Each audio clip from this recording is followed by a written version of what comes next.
नमस्कार। और एक बार फिर आपका स्वागत है आपके अपने विश्वसनीय समाचार ईपीएस स्टोर 25 न्यूज पर। आज हम केवल एक समाचार लेकर नहीं आए हैं। हम इतिहास का वह पन्ना लेकर आए हैं जिसके लिखे जाने की प्रतीक्षा में देश के कोने कोने में बसे लगभग 78 लाख ईपीएस कैंटीफाइन पेंशन भोगियों की आंखें पत्थर आ गईं।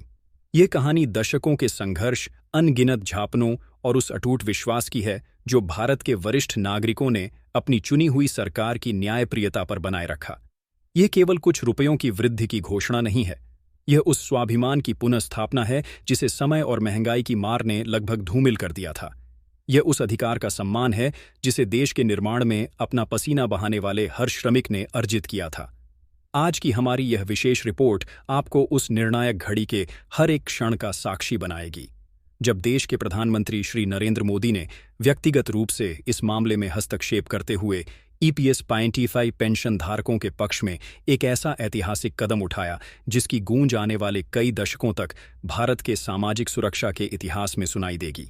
हम आपको उस उच्च स्तरीय बैठक की हर अंदरूनी जानकारी से अवगत कराएंगे, उन गुप्त निर्देशों का विश्लेषण करेंगे जिन्होंने इस असंभव प्रतीत हो रहे कार्य को संभव बनाने की ठोस नींव रखी, और उस पूरी प्रक्रिया को परत दर परत खोलेंगे जिसके माध्यम से यह लाभ देश के अंतिम पेंशन भोगी तक पहुंचेगा। लेकिन इस महाविश्लेषण की गहराइयों में उतरने से पहले हमारा आपसे एक विनम्र आग्रह है। यदि आप आज पहली बार हमारे इस चैनल पर आए हैं तो नीचे दिए गए सब्सक्राइब बटन को दबाकर हमारे परिवार का हिस्सा बने। इस वीडियो को अपना अमूल्य समर्थन देते हुए लाइक करें और इसे अपने सभी संपर्कों में, विशेषकर पेंशन भोगी समूहों में अधिक से अधिक संख्या में साझा करें ताकि यह जीवनदायिनी सूचना हर उस वरिष्ठ नागरिक तक पहुंच सके जो इसका बेसब्री से इंतजार कर रहा है। अब बिना किसी और भूमिका के हम आपको सीधे ले चलते हैं सत्ता के उन गलियारों में, उन बंद दरवाजों के पीछे जहां देश की नीतियां आकार लेती हैं और जहां करोड़ों नागरिकों का भविष्य तय होता है। हाल ही में प्रधानमंत्री के सरकारी आवास 7 लोक कल्याण मार्ग पर एक ऐसी असाधारण बैठक हुई जिसने ईपीएस 25 के संपूर्ण परिदृश्य को हमेशा के लिए बदल कर रख दिया है। यह कोई नियमित या पूर्व नियोजित बैठक नहीं थी, बल्कि इसे विशेष रूप से एक ही एजेंडे के लिए आहूत किया गया था। प्रधानमंत्री श्री नरेंद्र मोदी ने एक अत्यंत महत्वपूर्ण और तत्काल चर्चा के लिए देश की वित्त मंत्री श्रीमती निर्मला सीतारमण को अपने आवास पर आमंत्रित किया। हमारे उच्च पदस्थ सूत्रों से मिली जानकारी के अनुसार यह एक मैराथन बैठक थी जो कई घंटों तक बिना रुके चली। इस बैठक में चाय और फाइलों का द्वार तो चलता रहा, लेकिन चर्चा का केंद्र बिंदु एक ही था। एक ही प्रश्न गूंज रहा था, देश के 78 लाख ईपीएस पेंशन धारकों को एक सम्मानजनक और सुरक्षित वृद्धावस्था का अधिकार कैसे सुनिश्चित किया जाए। इस गहन चर्चा के दौरान श्रीमती सीतारमण ने प्रधानमंत्री को आगामी संसद के मानसून सत्र की तैयारियों के बारे में एक विस्तृत प्रस्तुति दी। उन्होंने बताया कि संसद का मानसून सत्र इसी सप्ताह प्रारंभ हो रहा है और यह सरकार के लिए एक सुनहरा और ऐतिहासिक अवसर है जब वह अपनी उस प्रतिबद्धता को धरातल पर उतार सकती है जिसका वादा वह लगातार करती आई है। यह वह मंच है जहां सरकार करोड़ों वरिष्ठ नागरिकों के भरोसे को एक ठोस कानूनी आकार दे सकती है। इसी बैठक के सबसे महत्वपूर्ण क्षण में वित्त मंत्री ने प्रधानमंत्री को यह पूर्ण आश्वासन दिया कि वित्त मंत्रालय ईपीएस म्यामांदिर पेंशन में होने वाली इस अभूतपूर्व वृद्धि के वित्तीय भार को उठाने के लिए पूरी तरह से तैयार और सक्षम है। उन्होंने विस्तार से बताया कि इस ऐतिहासिक वृद्धि के लिए आवश्यक हजारों करोड़ रुपए की धनराशि का प्रावधान करने हेतु संसद के इसी मानसून सत्र में एक अनुपूरक बजट यानी सप्लीमेंट्री बजट प्रस्तुत किया जाएगा। यह अनुपूरक बजट विशेष रूप से इसी उद्देश्य के लिए होगा जिसमें इस बढ़ी हुई पेंशन के लिए आवश्यक सभी वित्तीय आवंटन सुनिश्चित किए जाएंगे। वित्त मंत्री ने पूरी स्पष्टता के साथ कहा कि अब ईपीएस 995 की राशि को बढ़ाने में किसी भी प्रकार की कोई वित्तीय, प्रक्रियात्मक या नौकरशाही बाधा शेष नहीं रह गई है। मंत्रालय ने अपना पूरा होमवर्क कर लिया है और अब केवल अंतिम निर्णय की प्रतीक्षा है। प्रधानमंत्री आवास पर वित्त मंत्री के साथ इस मैराथन और निर्णायक बैठक के समाप्त होने के तुरंत बाद प्रधानमंत्री मोदी ने एक और उतना ही महत्वपूर्ण और प्रभावी कदम उठाया जो उनकी कार्यशैली को दर्शाता है। उन्होंने देश के श्रम एवं रोजगार मंत्री को सीधे फोन पर संपर्क किया यह कोई औपचारिक संवाद या हालचाल पूछने वाली कॉल नहीं थी, बल्कि यह एक स्पष्ट, दृढ़ और सख्त निर्देश था। प्रधानमंत्री ने श्रम मंत्री को ईपीएस 95 पेंशन वृद्धि के मामले पर तत्काल प्रभाव से अग्रिम कार्यवाही करने का सीधा निर्देश दिया। अग्रिम कार्यवाही, यह शब्द सुनने में सामान्य लग सकता है, लेकिन प्रशासनिक गलियारों में इसका अर्थ बहुत गहरा है। इसका अर्थ है कि सभी संबंधित मंत्रालयों और विभागों को एक दूसरे की प्रतीक्षा किए बिना समानांतर रूप से अपना अपना काम शुरू करना होगा।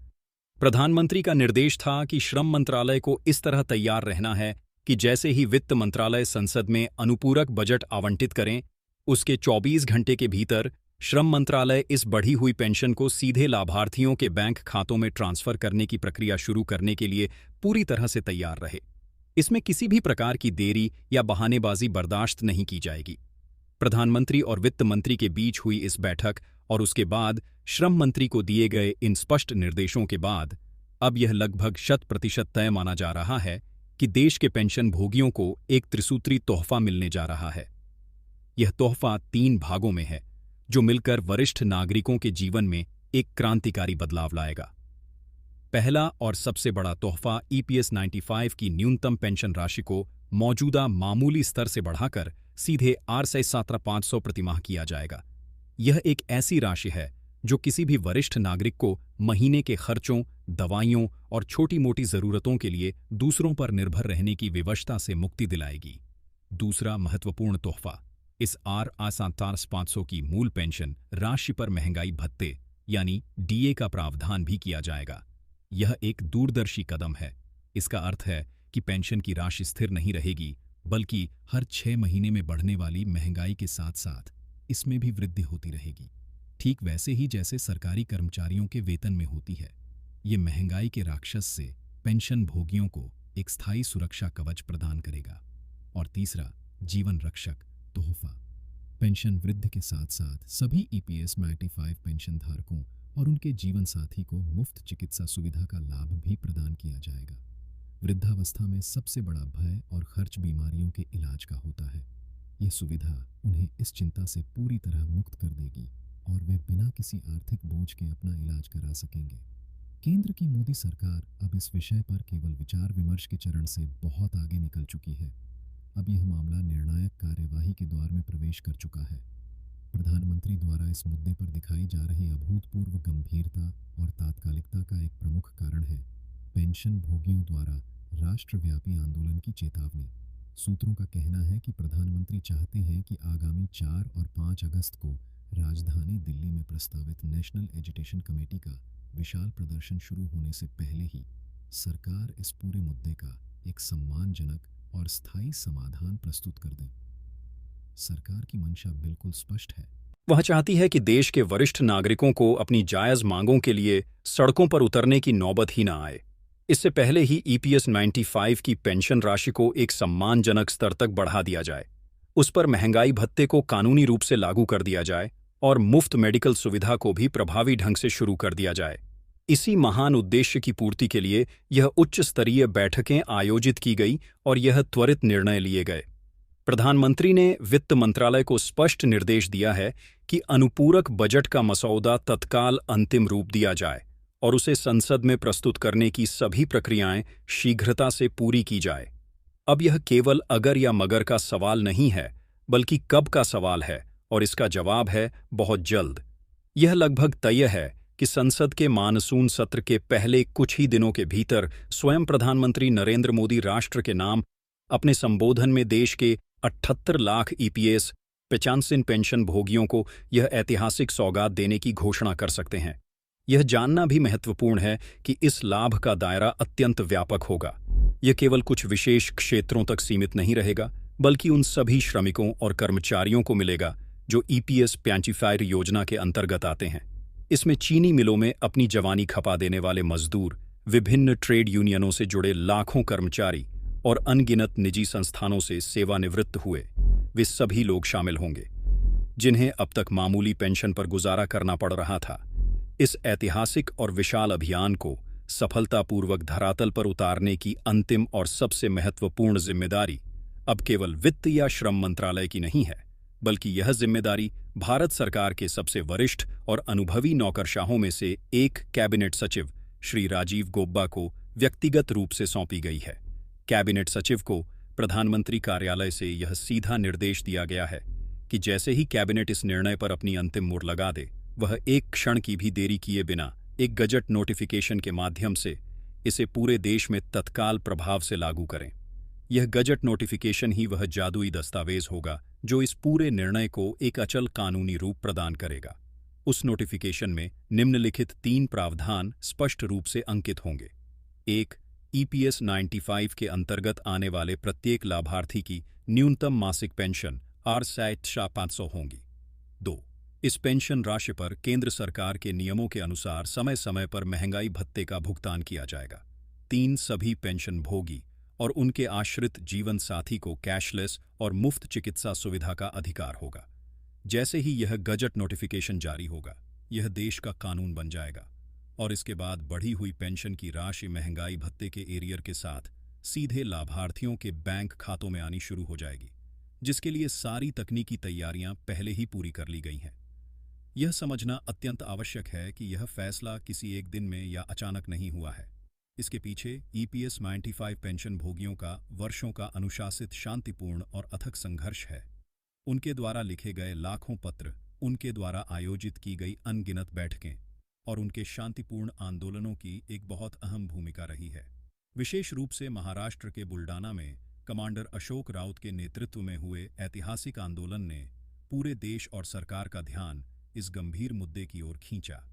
उस आंदोलन के बाद हजारों की संख्या में ज्ञापन और मार्मिक पत्र सीधे प्रधानमंत्री कार्यालय तक पहुंचाए गए। कहा जाता है कि प्रधानमंत्री ने व्यक्तिगत रूप से इन ज्ञापनों में लिखी पीड़ा को पढ़ा और महसूस किया और उसी पीड़ा के स्थायी समाधान हेतु यह ऐतिहासिक और साहसिक फैसला लिया गया है। यह सिर्फ एक पेंशन बढ़ोतरी का सरकारी आदेश नहीं है।